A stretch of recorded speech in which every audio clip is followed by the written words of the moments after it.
Disclaimer: this video is my personal experience with autism. Stupidity. I'd say that I'm a pretty smart young man, at least most of the time. However, I'm not always that smart, like in this interaction, for instance. One time I went with my mom and aunt to my cousin's house so that we could later drive over to meet our new baby cousin. While we were over at their house, my cousin, who I will call Dinky for this video, repeatedly complimented me on how smart I was, which was nice of her. Fast forward to when I was asking everybody a riddle. Now, I asked my mom not to answer the riddle because in my mind, she is where I got most of my intellect from, meaning that she was too smart to answer it. I asked this of her while saying that she was the second smartest one in the room. Then cousin Dinky asked who the first smartest was, and I thought about it.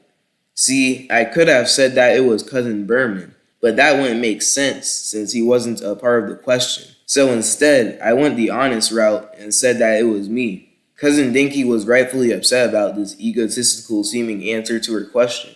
The correct answer would have been to say that she was the smartest one in the room, but I was being a bit dumb. And by a bit, I mean really. This issue happens every now and then where I'll accidentally say something offensive to people, and most of the time it'll happen without me even knowing it.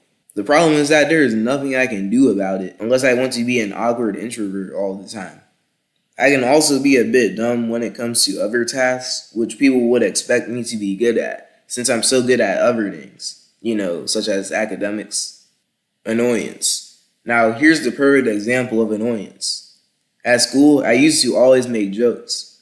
However, the jokes would either offend people, were not funny, or were just people laughing at me, and not the joke, which I did not know at the time. Now, looking back on it, I think it was very rarely that my jokes were ever actually funny to people. And also looking back on it, people probably thought that I was just some weird socially awkward kid who wanted attention and made the worst jokes. I mainly look back on it this way because towards the end of last school year, I found out that practically half of the school hated me. People would make fun of me, insult me, and make fun of me over and over again, kind of like bullying. I was oblivious to it the whole school year though, because I thought that people actually liked me and my jokes. However, it was the complete opposite, and I now know that I have always been a laughingstock. And last but not least, the worst one, awkwardness. Now, there's this thing called social awkwardness, and there's this other thing called awkward body movement. Have you ever heard of it? Now, this whole time, I've been walking around like a robot, bumping my head into walls, barely giving eye contact to people, and just looking kind of weird. I've also had, and still kind of have, some social anxiety, where I will worry about how my voice sounded when I was talking to people, how I came across to somebody when I said something, what I look like when I'm moving my limbs, all the while having bad ADHD depending on the circumstances. Like, if I'm exhausted, my thoughts will be racing like a freaking runway.